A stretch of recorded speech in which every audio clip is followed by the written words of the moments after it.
YouTube! J'ai changé de localisation pour ma vidéo parce que j'avais l'air un peu trop confortable et renfoncée dans mon sofa. Alors j'essaie ici, dans mon entrée. Il n'y a pas grand place chez moi où je peux filmer, alors j'espère que ce sera mieux comme background. Je suis pas full équipée pour faire de la vidéo comme je l'ai mentionné dans ma première vidéo, alors je fais ce que je peux. Si vous voyez le setup en ce moment, c'est un peu drôle. J'ai bougé ma table de cuisine pratiquement dans l'entrée afin de pouvoir avoir ce magnifique setup. Bref, aujourd'hui je veux vous parler d'un sujet qui me tient à cœur, c'est manger local. Cet hiver, je me suis donné un objectif de manger local le plus possible et je voulais parler un petit peu des réflexions que j'ai eues qui m'ont amené à faire ce choix-là puis comment je vais m'y prendre pour pouvoir manger local le plus possible tout au long de la saison froide où il y a bien sûr beaucoup moins de produits d'ici qui sont disponibles en épicerie. La première chose que j'ai faite dans le but de manger local le plus possible, c'est que je me suis inscrite au panier bio d'Équiterre. Ça va être le deuxième hiver où je reçois des paniers bio. Le panier que j'ai choisi, je suis super contente. Je me suis inscrite assez tôt afin d'avoir également accès à des œufs bio. Depuis que j'ai découvert les œufs fermiers, mon monde a complètement changé. C'est vraiment quelque chose que je trouve que ça fait vraiment une différence au niveau du goût.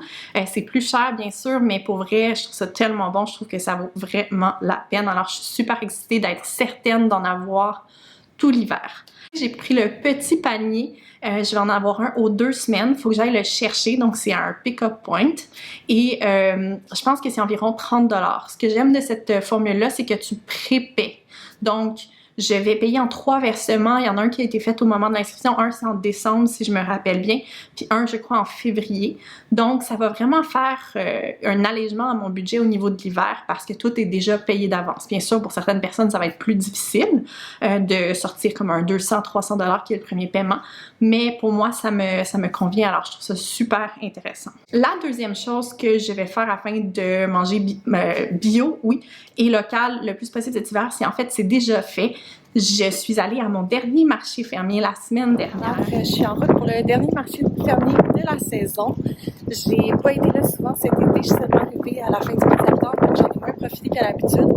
Mais j'ai vraiment fait beaucoup de réserves, mon congélateur déborde et je vais faire mes dernières réserves et profiter des derniers légumes d'été cette semaine. J'ai très hâte. Et j'ai vraiment fait le plein de bons légumes tout au long des dernières semaines. En fait, j'avais déjà en tête ce projet.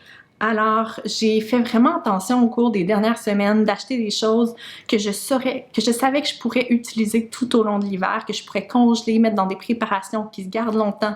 Par exemple, j'ai des courges sur mon comptoir, j'ai congelé des aubergines, des tomates, plein de choses différentes.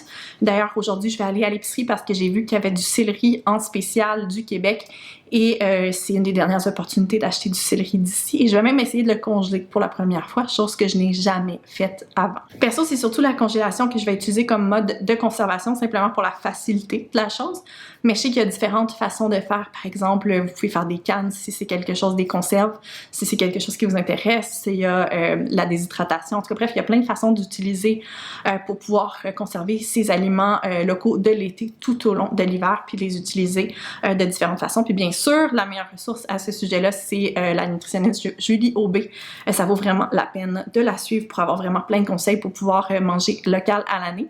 J'ai d'ailleurs parlé de son livre sur mon site web, son plus récent livre qui s'appelle Manger local. La troisième chose que j'ai fait pour manger local le plus possible cet hiver, c'est d'avoir des fines herbes chez moi. Alors, j'ai depuis plusieurs années la même ciboulette et le même romarin qui pousse, peu importe les conditions, quand je l'oublie, quand j'oublie de mettre de l'eau, quand je le sors, quand je le rentre, vraiment, c'est intuable, en tout cas de mon expérience personnelle.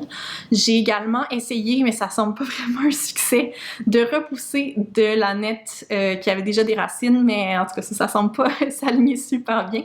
J'ai acheté un pot de basilic que je vais essayer de garder en vie tout l'hiver. J'ai fait repousser, ça fait plusieurs années que je fais ça, je fais repousser mes oignons verts que j'achète au marché Donc ça, je réussis à les faire, je dirais un bon 3-4 fois là, facilement. Je coupe, je me sers, puis la partie verte peut être utilisée plusieurs fois. Et j'ai également fait sécher des fines herbes. Je sais qu'il faut pas les garder à l'air comme ça, mais là avec l'Halloween, avec l'automne, je trouvais ça tellement beau de les mettre en décoration. Je vous promets que je vais les ranger dans des pots bien étanches, bien fermés et que je vais les mettre à l'ombre dans pas long. Mais là pour l'instant, je me suis fait plaisir en les utilisant également en décoration. Une autre chose que je vais faire pour manger local le plus possible cet hiver, c'est utiliser ce que j'ai. Je sais pas pourquoi, ça fait des années, puis j'ai vraiment pas beaucoup de rangement dans ma cuisine. J'ai une magnifique cuisine, je peux pas me plaindre, mais côté rangement, il y en a pas beaucoup. Et même si elle est pleine puis elle déborde, je continue à acheter des choses. J'aime cette abondance que j'ai dans ma cuisine. Mais après ça, quand je me retrouve justement à un moment où je veux faire des réserves, mon congélateur est déjà plein, mes armoires sont déjà pleines, puis je suis comme, ça n'a pas de sens de fonctionner de cette façon-là. Alors cet hiver, je me donne comme objectif de passer à travers mes réserves. J'ai des protéines, j'ai des légumes, j'ai des sauces, j'ai plein de choses faites maison. J'ai des produits achetés en gros, par exemple au Costco, j'ai acheté du poisson issu de la pêche durable, des légumes biologiques surgelés. J'ai acheté plein de trucs comme ça en grande quantité parce que je sais que ça va me servir. Mais je continue à acheter en me disant « Ah non, mais je vais avoir ma réserve pour quand je vais en avoir besoin. » Puis je finis par pas utiliser ma réserve ou du moins l'utiliser vraiment, vraiment tard. Alors, si je veux favoriser une alimentation locale de façon constante, je me dis il faut qu'à l'hiver, j'utilise ces réserves-là pour que l'été, quand il y a saison d'abondance, je puisse justement mieux remplir mon congélateur puis faire vraiment une rotation comme ça dans mon année. Donc, tout ça, en fait, je trouve important pour l'environnement. C'est un choix politique aussi, je pense, de mieux choisir la provenance de ces aliments. Mais c'est aussi un choix économique. Je fais le choix d'encourager l'agriculture biologique qui coûte parfois plus cher, mais qui, je pense, va faire une belle différence à long terme.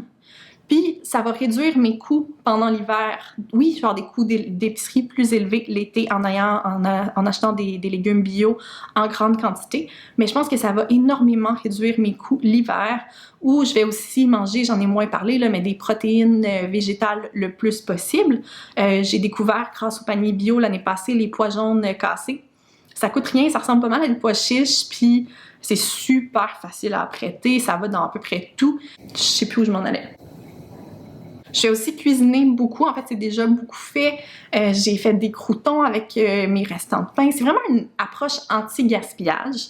Puis c'est ça je pense qui est intéressant côté économique, c'est vraiment d'utiliser chaque aliment si on peut dire, du début à la fin. J'ai fait des bouillons avec mes scraps de légumes. J'ai fait plein de choses avec des aliments qu'on jette souvent. Un des trucs que je veux utiliser, c'est dans le livre que j'ai reçu cette semaine, que j'ai juste commencé à parcourir rapidement, Petit Prix de Geneviève Ogleman, qui dit de faire une eau parfumée à la pomme avec ses cœurs de pomme. Alors, c'est plein d'idées comme ça que je veux mettre en place dans mon alimentation pour que ça me coûte moins cher, que ça soit plus écologique, bref, que ça soit gagnant pour tout le monde. Donc, cuisiner, c'est vraiment essentiel pour ce plan-là. Planifier. J'ai fait aussi un inventaire du stock dans mon congélateur. Je sais un petit peu ce que j'ai. Je mets pas mon stock à jour à chaque fois que j'utilise quelque chose, mais au moins, je peux me référer à cette feuille-là toute simple, puis de voir « Ah, ok, je peux faire ça ». Je me fais un menu à chaque semaine. Ça, c'est super important aussi pour planifier qu'est-ce que je vais acheter à l'épicerie, qu'est-ce que je peux garder de mes stocks. Aussi, de limiter le temps. Quand je dis cuisiner beaucoup, ça me tente pas de m'embarquer dans une cuisson de 3 heures un mardi soir, là, on s'entend. C'est de planifier quand je vais cuisiner pour que ce soit le plus intelligent possible avec mon horaire, avec mes capacités, avec la façon dont j'aime travailler. Puis ce que je pense qui est intéressant aussi de ce plan-là, c'est sûr toutes les entreprises vivent des moments difficiles, puis j'espère que ça va me permettre de libérer assez d'argent dans mon budget pour aller au restaurant beaucoup plus souvent que je le fais habituellement. Je suis du genre à jamais aller au resto, bien honnêtement. J'adore cuisiner, j'aime beaucoup manger mes repas maison, mais là on dirait que j'ai comme envie... Tu sais, tous les commerces que j'aime, je veux tellement pas qu'ils ferment que je veux faire ma part.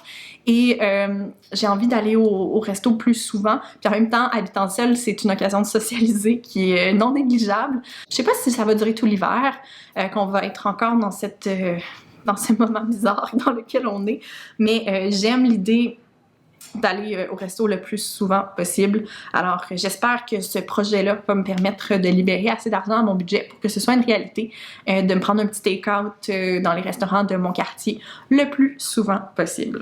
Je sais pas si j'ai d'autres choses à dire sur manger local. C'est un sujet vraiment qui me tient à cœur. Je crois qu'il permet vraiment d'économiser lorsqu'on le fait consciemment. Peut-être que je mets cette vidéo-là trop tard pour cette saison-ci si c'est pas un projet que vous aviez déjà en tête, mais j'aimerais ça peut-être encourager les gens à avoir cette réflexion-là sur la possibilité de planifier mieux. Je dis pas manger 100% local, là. Moi c'est un aliment qui est sûr qui reste dans mon panier d'épicerie, même si c'est probablement pas un des meilleurs. J'adore les bananes, je mange des bananes tous les jours de ma vie, puis ça je pense pas que ça va changer dans un avenir prochain, mais si je peux faire des efforts sur à peu près tout le reste, le but c'est pas d'être parfait, mais c'est de voir qu'est-ce qu'on peut faire facilement, vraiment sans gros efforts pour pouvoir manger local le plus possible, puis encourager les entreprises d'ici qui font des produits tellement bons. C'est surtout ça, en fait, c'est que c'est tellement bon. Puis quand tu as goûté à ces produits-là qui sont si frais, on dirait que tu n'as pas le goût de retourner à quoi que ce soit d'autre.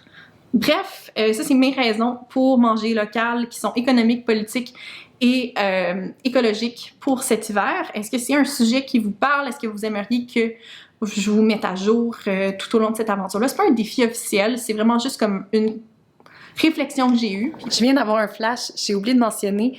Ce projet m'est germé en tête au premier confinement parce que à ce moment-là, on comprenait pas vraiment c'était quoi notre ami la COVID, puis j'avais vraiment la chienne d'aller à l'épicerie. Fait que je suis pas allée à l'épicerie pendant presque 2 mois.